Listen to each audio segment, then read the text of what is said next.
Hi everyone, I hope you're well, and today we're going to talk about a terrible website known as Quora. I haven't seen that many videos where people are criticizing or talking about the problems with this website.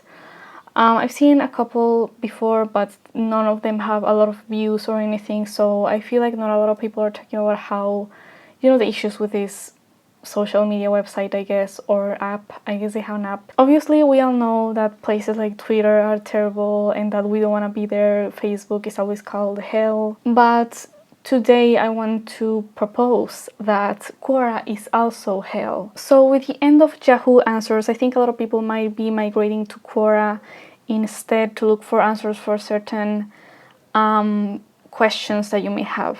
And you might want experts or people who know a bit more than you to answer them. Quora was already gaining a lot of popularity before Yahoo Answers went down. I think back then it was kind of easy to be naive and believe that it was some sort of better version of Yahoo Answers. I did believe it when I initially discovered it and made my account there and all that. A few years ago, I would have told you that the main issue with Quora was probably people's answers being dumb or the website itself just being too opinion based as opposed to based on people's actual expertise. Currently, I see even more issues than I did before with this website. Recently, I decided to delete my account, and yeah, I do feel much better after doing that. I have come up with several issues that I found while I was using Quora, which I had been visiting on and off for like maybe the last 3 years or so. So just to cover my bases, all that I'm gonna be talking about is only my opinion, so don't sue me. Also, I'm not going to be talking about, I'm only gonna be talking about stuff that has to do with my personal experience. I know that some other people have had issues with being banned or public figures getting banned or whatever, or I guess there's some way in which money making works in Quora that people have an issue with, but I don't really have any experience with that and also not a lot of knowledge, so I'm just not really going to go into that. One of the main problems with the website that you'll probably notice almost immediately when you make an account and you ask a question is that people don't actually answer questions. And by that I don't mean that you don't get answers when you ask a question on Quora. What I mean is that sometimes a question that's asking for knowledge or for facts or what have you is answered only with opinions, with things that are completely subjective. One that I saw recently was a question asking why people wear their shoes inside their houses, and one person's answer was like, oh, I never do that, it's a bad habit that people do, in my house we don't do that. That doesn't answer a question. That has nothing to do with it. It's the kind of thing that should be left in the comments, because the thing is, questions have a section for comments, but a lot of people will use the answer feature to basically just comment on the question instead of actually answering it. I asked a while ago about whether it was true that mushroom leather needed some plastic to be made. And of course I expected an explanation, maybe a source or something, not just someone saying yes or no.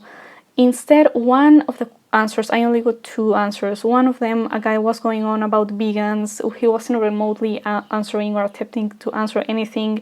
And the other guy just said, no, it doesn't use plastic, which doesn't really give me much information either, because how do I know? Where's the source? How do you know this? Just completely useless. Nobody who actually knew about this subject ever answered. Now, both answers are bad, but at least the last guy answered the question in some way, even though it wasn't very helpful. But the thing is that the way Quora works, if you use very few words in your answer, they collapse your answer and they give preference to the person who gives a longer answer, even though the guy who gave the longer answer, it was just a rant. It was completely useless stuff that was basically just his opinion on veganism, and it had nothing to do with my question. And overall, I have noticed that sometimes good and useful answers get collapsed because they're too short, even if they are good, and really they are sometimes even long enough, because sometimes some answers don't really deserve to be that long. They don't really have any necessity to be that long, but long answers always get the preference, even the ones that are completely useless. So in another question, I asked whether any essential oils were proven to have antimicrobial properties, and the only answer that I got was someone claiming that they did, but their source was their own online store. It wasn't even study cited in a page on their website or anything. It just led me to a website, their website, and the part where you could buy from. Like, it wasn't even, you know, citing sources or anything of the sort. They weren't indirectly citing a source or anything. It was just their online store, and they were linking it, it made it seem as if it was actually linking to any real research. So these are just the ones that happened to me, but believe me, depending on what you ask, you might not actually get any questions answered by people who know about what you're asking about. Even if you word your question well and it's something that someone could know, so you're gonna have a hard time getting any real useful answers in this website. On the other hand, there's also questions that are terribly worded or unclear, or they're biased from the beginning, but I'm going to talk about that later. My second point is assuming that a genuine question is asked in a certain tone or with a certain intention. For example, if I were to ask, why do some people do this or that?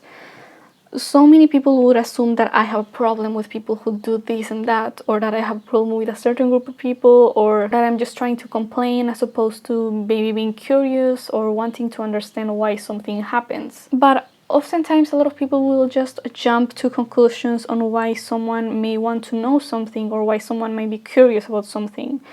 For example, in that question of why do people wear shoes indoors, a lot of people were like, oh my god, it doesn't matter, why you care? And I'm like, yeah, I guess I do agree with the sentiment, but that kind of stuff isn't actually answering the question. And if you're not answering the question, don't click the button that says answer, because you're not going to do that. Another thing is that a lot of the most popular answers are often just full of absolute bullshit.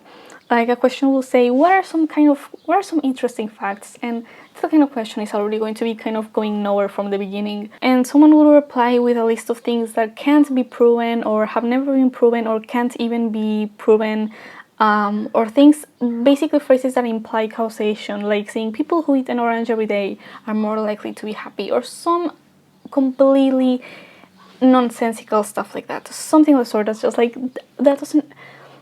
And these are the answers that will get the most engagement, a bunch of comments, likes, and they will get on your homepage. What's the point of Quora if it's going to become like an archive for memes or interesting facts? Also, questions that ask for anecdotes sometimes get answers that kind of seem like completely made up to me. Sometimes the story and the writing style and stuff like that makes me feel like it feels like Wattpad fiction or something like that. There are so many anecdotes on Quora that to me seem completely fake, and I know it's the internet. I mean, it's a given that some things are fake, but they get so much engagement, so many likes and comments, and just a few people, you might only see a few people calling them out, being like, hey, this sounds really unrealistic or what have you. But I feel like this is the kind of thing that gets associated with websites like Reddit or Tumblr, but trust me, it happens everywhere on the internet, and Quora is not an exception for that. I feel like even on websites like Tumblr or Reddit, it's easier to see people being called out for things that seem fake, for stories that seem fake, rather than on Quora. On Quora, I haven't seen that much of it, because in order to see those comments, you would have to fish through these many comments, as opposed to on websites like Twitter, where you can see someone's comment right above the actual post that they're talking about. And, you know, obviously that will make it easier for you to see the response rather than just seeing the post itself being, which at a glance seems like it's presented to you completely uncritically, and it is presented to you uncritically. There's also a lot of loaded questions. I think a lot of the questions being asked in Quora are just not remotely genuine. Some of them even feel like they were written by the same person who answered them. Questions can be anonymous on Quora, so that could be the case. We wouldn't really know if someone asked the same question that they answered. And some questions, again, feel like they were made to cause controversy and to get attention rather than to get genuine answers from people who know more than you. Of course, a lot of loaded questions are criticized and they're called out for what they are, but some get the exact response that they're asking for. Quora, by the way, has a huge community of people who are obsessed with Meghan Markle and talking shit about her. And talking shit about everything that has to do with her, the way she dresses, everything. And there's this question comparing Kate Middleton and Meghan Markle. It's asking something like, what pictures prove that Kate Middleton is more classy? than Meghan Markle, and the answer that they get is about how this thing is so classy that Kate Middleton does, and here you have the trashy Meghan Markle doing this. Why is Quora being used for this? I mean, that shit should be taken to like Girl Gossip or maybe Reddit or something. There's no reason to have this on Quora. It is for answering and asking questions. Those are not genuine questions. That's just an excuse to talk shit about someone. As a side note, I actually called them out on this post, on this answer. I said, you guys are like K-pop stans but old. That got deleted. That comment got deleted. And I was basically saying that they were a toxic fandom, but they were too old to use the excuse that they were just teens or preteens or whatever. And people accused me of being ageist and told me that I already looked old myself, as if my problem had been the fact that they're old and not the fact that they're obsessing over talking shit about someone because they just don't like them or what have you. I don't know. Listen, I'm sure that there's maybe legitimate reasons to not love Meghan Markle, and I'm not a big fan of her specifically either, but come on, this just looks terrible. I mean, that looks so pathetic, honestly, obsessing over a celebrity or what have you, especially in a negative way. I mean, obsessing over hating someone this strongly it doesn't look good. It's a bad look. Number 5 is questions that just seem to be made for the sake of getting as many answers as possible. Here I'm talking about not just troll questions about, is it okay to abuse my children or something like that. I mean, those are just really obvious, but questions that are just a perfect breeding ground for people to be judgmental or make generalizations that will probably make people comment and reply more and engage more. For example, questions like, what disgusts you or what makes you cringe? And by the way, one of the top answers about what disgusts you was about plastic surgery being bad. And what makes you cringe, one of the top answers was about bad fashion choices. I mean, it's like so judgmental, and for what? And I'm sure that kind of stuff was partly because a lot of people agree with it, but also partly because a lot of people disagree and they will put it in the comments, therefore making for more engagement, which also makes it more likely to be on your front page, on your newsfeed, if you will. Other questions are much more on the nose, like, what screams I'm looking for attention? What makes you lose your faith in humanity?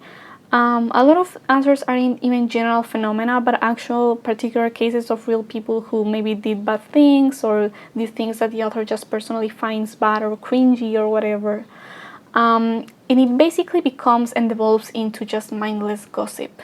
Other types of questions are just straight up asking for memes, like, really, on Quora? I mean, of all the websites, why Quora? That's not what it's for. But again, I think that Quora to some degree wants to become a more regular or general social media website, and so it's permitting this to happen, you know, these really empty, mindless questions that just serve as basically social media posts about how you're feeling today and about your thoughts on something. My 6th problem is something that I can't really blame Quora for, because this is just the kind of thing that is bound to happen in any website for questions and answers, and that is that you're always going to have these really overly complex questions that don't really have an answer, and they're going to be answered by fake people who think they know the truth. Things like, what are the problems with today's society? Everyone thinks they're a sociologist, so you bet that some people are just gonna answer with full certainty, that as if they really knew what exactly is the problem with society, whether it's kids are on their phones and entitled millennials or whatever. And it's such a common thing. A lot of people on Quora are constantly answering questions of topics that they have no knowledge or understanding about, and they clearly think they know. And with it comes a lot of misinformation. Speaking of misinformation, a lot of answers to things like what disgusts you or what disturbed you today, they sometimes have hoaxes that have been commonly passed around the internet, and that maybe a couple of people, again, in the comments will call them out, but it's presented uncritically to you at first glance. You have to really dig to see anyone being corrected or anyone being told, hey, actually this isn't real. One of the answers was about free bleeding, which is a real thing, but a lot of people, when they hear the term, they think that it refers to something that it doesn't refer to. You have probably heard or seen these hoax about feminists bleeding in public places or whatever. And they have all these pictures showing women who have what is clearly red paint between their legs. And I'm saying clearly because blood, especially blood that hasn't been dripping for a while, it doesn't look like that at all on someone's pants. It's just very clearly paint.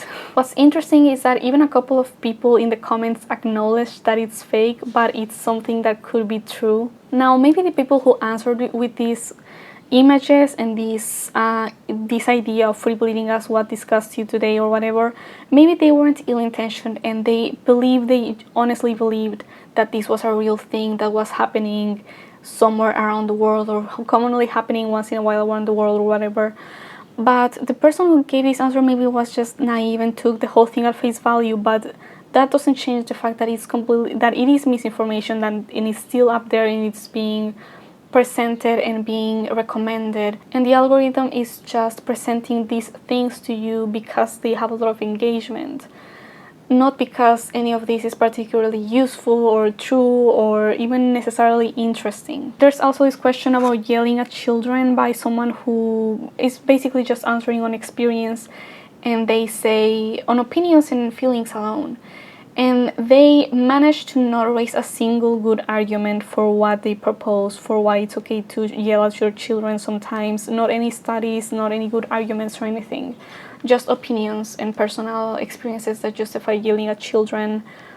Really stupid. These people think, sometimes people really have this idea that because they experienced something and in their case there was no issue, or they feel there was no issue, it's like they don't understand how subjective they are being when they say these things. They think that they are presenting something that is factual, even though what they're presenting is not just their personal experience or something, but also their interpretation of that experience. It is very subjective for you to say, well, I sometimes yell at my children and my parents yell at me and I'm fine.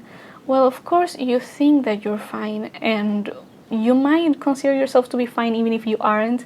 And also there's people who maybe had these similar experiences that you had and they weren't fine. They did have issues with it.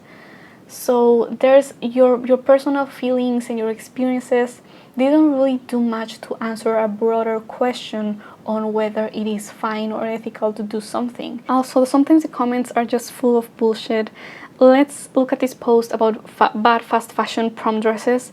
And notice how there's a lot of people saying, oh, the dresses are actually fine, you just don't have the right body type for them. That's how you know someone knows nothing about making clothes. I mean, it's very clear just looking at the pictures that they are not the same product even remotely. It's just kind of a similar looking one that was made quickly and cheaply at some sweatshop in some third world country, and it has nothing to do with body type.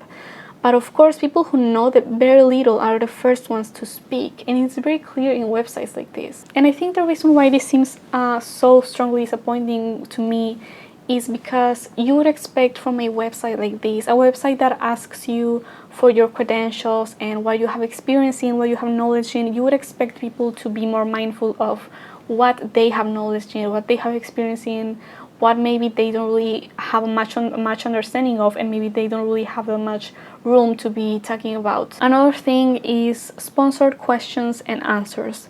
We can see right through them, even though they don't have the little sponsored by tagline. The last time I went on Quora, I remember that I didn't see any taglines saying sponsored by anymore.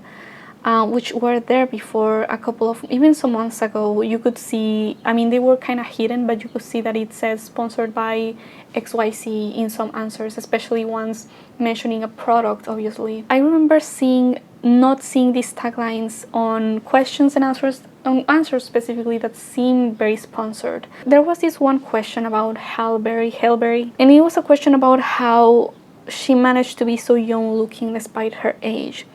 And the answer was someone giving a long ramble that ended in them saying that it was because she did keto diet. Come on, I mean, that's very clear there that you have something to promote, because Halle Berry is black. She has melanin. It protects her from sun damage, and that helps you look younger. I mean, my 8th point here, I think Quora is promoting rage bait content. I know I already kind of mentioned it a little bit. I think Quora really wants you to see the controversial stuff on your feed, In fact, I think that's probably why there are so many answers with misinformation or answers that are completely opinion based, because they're gonna get a lot of engagement, a lot of comments, a lot of likes, a lot of dislikes, a lot of or upvotes, downvotes, which is kind of how it works there with comments. I think something really interesting that I have found is that the couple of videos that I were able to find here on YouTube complaining about Quora, people were saying that Quora was full of SJWs and that Quora was a very leftist website, which was very funny to me because to me it almost seemed like the opposite. I felt it was very right-leaning and that there was a lot of promoting of things like modesty and traditional values, if you will, and things of the sort. Even if they weren't that extreme, I definitely saw this bias in, at least in the content that I was recommended. And that's the thing, I think a lot of people get their idea of what Quora is and what kind of ideas it's dominated by because of the content that they get recommended on their newsfeed, on their homepage. So it appears to me that Quora decides to push the content that it assumes the viewer is more likely to be engaging with because they disagree with it. I think that maybe all social media websites do this to some degree, but just from purely anecdotal experience, it almost seems like Quora is maybe more extreme with it. Of course, that's just a hypothesis, I don't really know, but it really seems to me that Quora is one of those websites that specifically wanted me to be angry, even more so than maybe websites like Twitter. Now, of course, all the stuff that I've shown you is stuff that could be said and could really happen in any and all social media websites. You're bound to find bad takes and controversial stuff, but I feel like Quora is like Twitter on steroids. It puts the bad takes right in front of your very eyes to ruin your day and to make you interact more and comment more. And also something that Quora does is that in the preview of an answer, the first thing that you see is actually the picture that is embedded in the answer, regardless of where in the answer it is placed. It could be at the very end, but you're still gonna see it first before anything else, and then you click on it and the text appears. And of course, having this system where the first thing that you see is an image makes it easy for things to seem controversial and seem more extreme than they really are, because you have the images there first without any context. So for example, if a question says what disgusts you, and the answer, the preview of the answer is a picture of Eugenia Cooney, of course it makes you go, what? But then you click the answer, and of course the answer is not actually Eugenia Cooney disgusts me, but rather it was talking about how things surrounding her, the criticizing towards her or whatever. But sometimes my point here is that sometimes the pictures used are just something given as an example or as a reference of something, but Quora wants you to sort of rile you up and get some clicks. But Quora wants to rile you up by giving you the picture first before anything else. Now, what really drove me to screen record all this bullshit and delete my account on Quora is a kind of recent-ish day. I was greeted with this question and this answer on my feed. There was this question asking how something completely, one of those really stupid questions that really don't even deserve an answer, but it was like, oh, what's the dirtiest, sluttiest porn actress out there? The answer was a guy who was talking about this porn actress who started working at 16.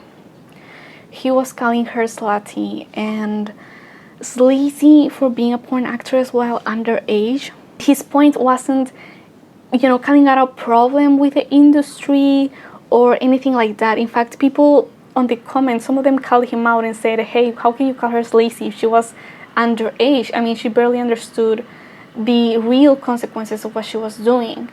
And this guy was like, no, she completely understood. She was just really slutty. I mean, he was talking about an underage girl. I mean, all I can say is that Quora is truly hell. So I know this was a ranty video, and it's kind of different from the rest of the stuff that I have been doing on this channel, but in any case, I hope you guys enjoy this video in some way, and I'll see you in the next one. Bye.